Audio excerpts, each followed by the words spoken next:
नमस्कार दोस्तों, मैं रुपेश कुमार आप सबों का English with Rupesh sir YouTube channel पर स्वागत कर रहा हूं। और आज के इस वीडियो में मैं आप लोगों के साथ यहाँ पे CLI इस रूट वर्ड से बनने वाले वर्ड को समझेंगे। इसका मतलब होता है टू लीन टुवार्ड्स, यानी किसी के तरफ जो है झुकाव, उसके प्रति रुझान, उसके लिए रूट वर्ड में क्या वर्ड आता है? CLI, click.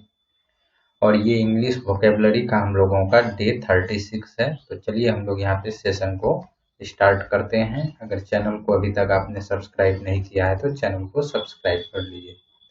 तो आज का यहाँ पे सबसे पहला वर्ड है क्लाइमेक्स। क्लाइमेक्स में CLI, इसका मतलब अभी हमने देखा टू लीन टुवार्ड्स। कई जगह यहाँ पे CLI के जगह टुवार्ड्स के जगह फॉरवर्ड भी हम लोग बोल सकते हैं, यानी किसी के तरफ झुका हुआ जो प्रवृत्ति है उसको बोलेंगे क्लिक। तो क्लाइमैक्स यानी किसी के तरफ झुकाव का जो प्रवृत्ति है वह मैक्सिमम हो जाए तो उसको बोलेंगे क्लाइमैक्स।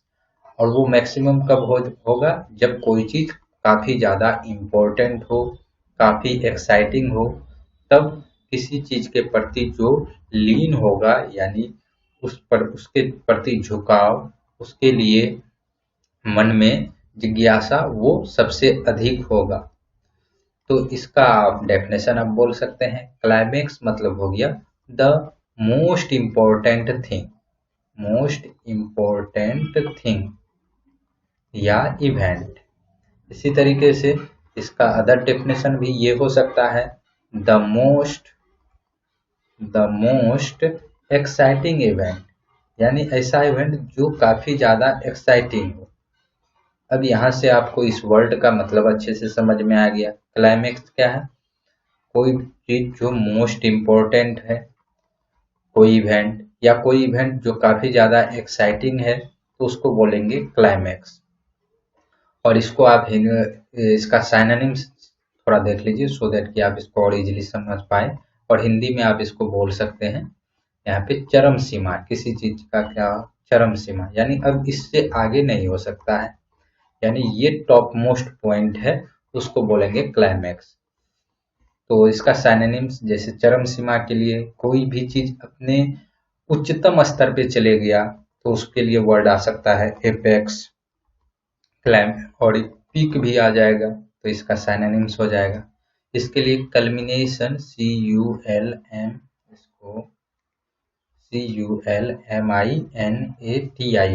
कल्मिनेशन, तो ये सारे इसके साइनोनिम्स हो जाएंगे। आप हाइट भी ले सकते हैं इसका साइनोनिम्स में। और इसका एंटोनिम में क्या हो जाएगा? तो ये क्लाइमैक्स जो वर्ड है इसके आगे एंटी अगर लगा दे, दैट मीन्स एंटी क्लाइमैक्स, तो ये इसका एंटोनिम हो जाएगा। तो एंटी क्लाइमैक्स ये क्या हो गया? एंटोनिम। और अब देखिए जैसे हमने एपेक्स पिक किया था, इससे रिलेटेड अपोजिट वर्ड इसका हम लोग लिख सकते हैं, जैसे बेस। हाइट क्या है? Top most point. बेस या बॉटम, तो ये सारे क्या हो जाएंगे? इसके एंटोनिम हो जाएंगे। तो इस तरीके से आप वर्ड को रिलेट कर सकते हैं। नेक्स्ट वर्ड है डिक्लाइन। डिक्लाइन में भी यहाँ पे DE जो है ये तो डाउन को शो करता है, और CLI ये अभी हम लोगों ने देखा टू लीन टुवार्ड्स, इसको शो करता है। तो यानी इससे रिलेटेड मीनिंग देगा। तो लीन टुवार्ड्स, अब यहाँ नीचे के तरफ झुक जाना, तो ये क्या, आप इसको इस तरीके से रिलेट कर सकते हैं कि बेंड हो गया पीछे की तरफ। तो जब कोई भी चीज पीछे की तरफ मुड़ जाता है, कम हो जाता है, अब मान लीजिए कोई चीज ग्रो कर रहा है, जब ये पीछे की तरफ मुड़ेगा तो ये क्या हो जाएगा? जब नीचे की तरफ आएगा तो यह कम होगा, यानी जो बढ़ रहा था पहले अब वह कम होने लगेगा। तो डिक्लाइन का मतलब होता है कि कम होना या किसी चीज का पतन होना। जब यह नाउन होता है, क्योंकि डिक्लाइन वर्ब भी होता है, तो इसका मतलब होता है बिकम स्मॉलर, जब यह नाउन है, बिकम स्मॉलर। और इसका हिंदी में मतलब हो गया पतन होना या कम होना, पतन या कम होना। और यहाँ से जब इसका मतलब जब ये वर्ब की तरह यूज होता है डिक्लाइन, तो इसका मतलब होता है समाप्त करना। जैसे कि आपने मोबाइल में कई बार देखा होगा, किसी किसी मोबाइल में जब कॉल आता है तो उसको जब हम लोग कट करते हैं, समाप्त करते हैं, तो उसके लिए उसके जगह पे डिक्लाइन लिखा आता है। यानी जब डिक्लाइन को क्लिक करेंगे तो हम लोग उस कॉल को क्या करेंगे, समाप्त करेंगे। ये कब होगा, जब डिक्लाइन वर्ब हो। तो यहाँ पे हम लोग नाउन से इसका मीनिंग समझ लेते हैं। तो नाउन में ये क्या हो गया, पतन होना, कम होना, डिक्लाइन का मतलब। तो इसका सिनोनिम्स हो जाएगा लेसन या लिसनिंग आप कर सकते हैं। और अब अगर इसी का एंटोनिम पूछा जाए डिक्लाइन का, तो इजीली आप बता सकते हैं, क्योंकि ये कम होना है तो बढ़ने के लिए क्या आ जाएगा, इंक्रीज या इंक्रीजिंग। तो ये हो गया इसका एंटोनिम। चलिए नेक्स्ट वर्ड देखते हैं, डिसइंक्लाइंड। अब देखिए इंक्लाइंड वर्ड आपने कई बार पढ़ा होगा, किसी चीज के प्रति कैसा रवैया है, क्या फीलिंग है, क्या इच्छा है, उसको हम लोग बोलेंगे इंक्लाइनेशन या इंक्लाइन। किसी चीज के प्रति क्या झुकाव है। अब इसी में डी आई एस लग गया, तो डी आई एस का मतलब होता है नॉट, और इंक्लाइंड मतलब हो गया किसी के प्रति झुकाव। तो अब यहाँ पे किसी के प्रति जब झुकाव नहीं है, नॉट लग गया, यानी उस चीज के प्रति झुकाव नहीं है, तो उसको क्या बोलेंगे, डिसइंक्लाइंड। तो डिसइंक्लाइंड मतलब हो गया नॉट विलिंग, यानी अनिच्छुक, किसी चीज के प्रति इच्छा नहीं होना, तो उसको क्या बोलेंगे, डिसइंक्लाइंड, नॉट विलिंग। इसका हिंदी क्या हो जाएगा, अनिच्छुक।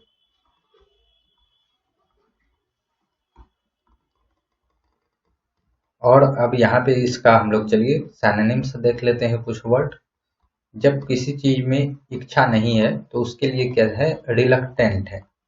रिलक्टेंट यानी किसी चीज से दूर भागना, यानी उस चीज के प्रति कोई इच्छा नहीं होना, तो रिलक्टेंट। अनविलिंग, नॉट विलिंग को क्या बोल सकते हैं, अनविलिंग। और एक होता है ग्रजिंग, GRUDGING, ग्रजिंग। अब इसका एंटोनिम हो जाएगा, अब एंटोनिम कुछ ऐसा वर्ड होगा जो कि उस किसी चीज के प्रति इच्छा जाहिर करे, तो इसके लिए वर्ड आ जाएगा ईगर और इनक्लाइंड।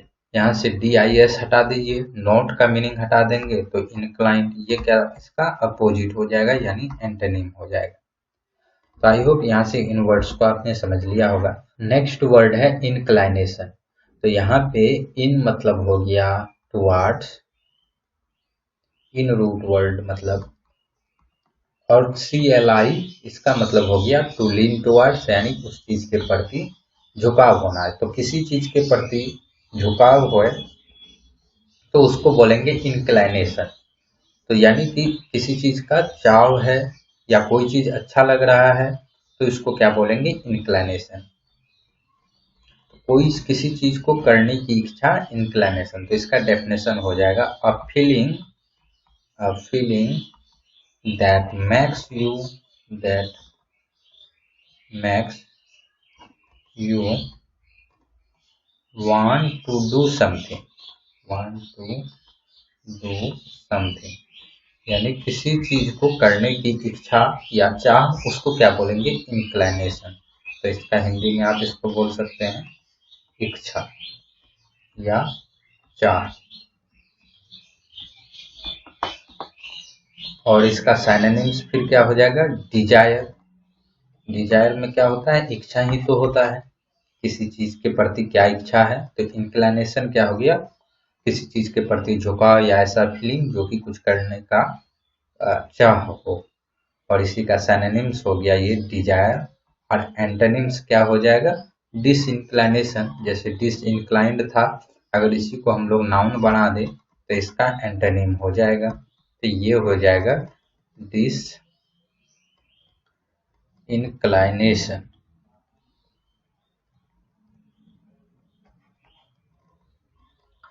सो नाउ फ्रेंड्स, यहाँ पे चलिए आगे हम लोग कुछ और वर्ड देख लेते हैं इससे, क्योंकि CLI रूट वर्ड पे बहुत कम वर्ड है, तो उनको देख लेते हैं, फिर नेक्स्ट वीडियो में हम लोग आगे वर्ड को देखेंगे। नेक्स्ट वर्ड है प्रोक्लिविटी। तो प्रोक्लिविटी, यहाँ पे प्रो मतलब फॉरवर्ड, क्ली मतलब हो गया। एक बात और समझ लीजिए, क्ली का जैसे अभी लीन टुवार्ड्स देखे किसी के प्रति झुकाव, तो इसका एक मीनिंग ढाल भी होता है, दैट मीन्स स्लोप।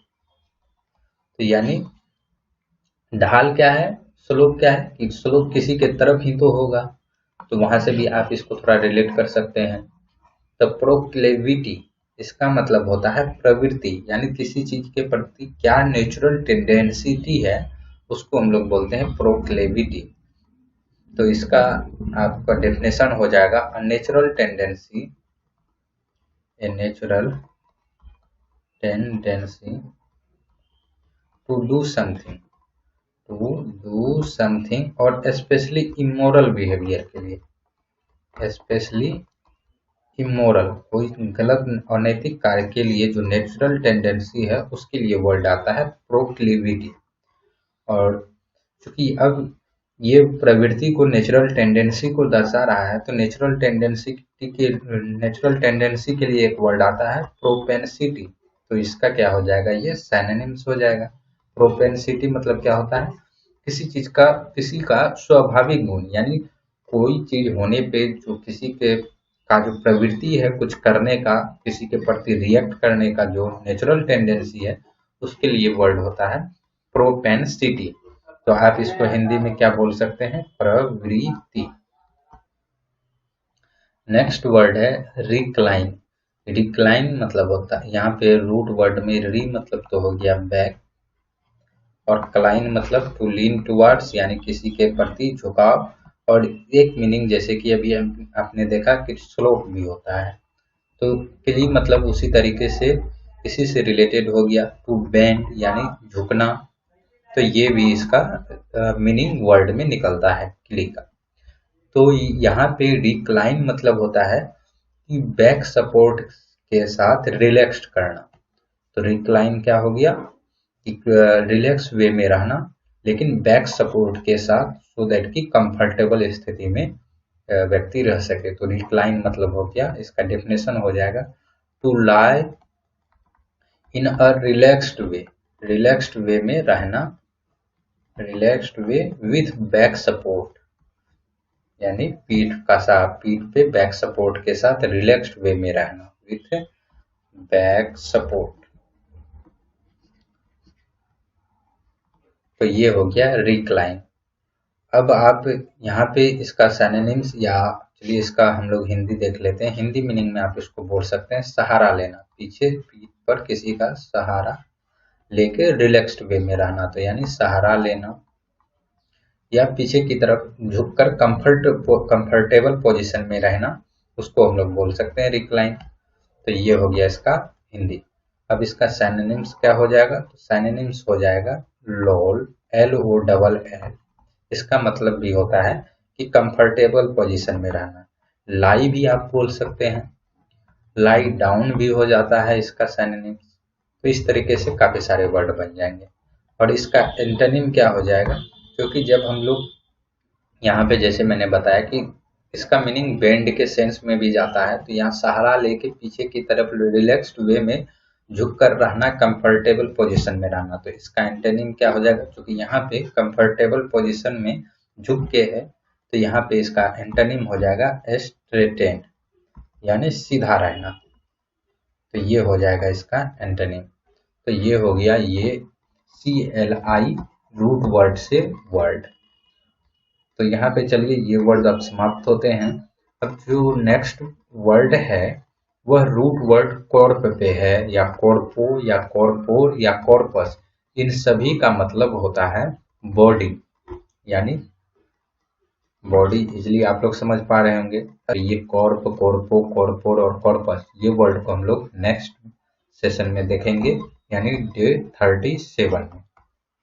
और सारे प्रीवियस वीडियो का लिंक प्लेलिस्ट के रूप में इस वीडियो के डिस्क्रिप्शन में है। और वीडियो अच्छा लगा तो वीडियो को लाइक कर दीजिए। मिलते हैं नेक्स्ट वीडियो में फ्रेंड्स, तब तक के लिए गुड बाय।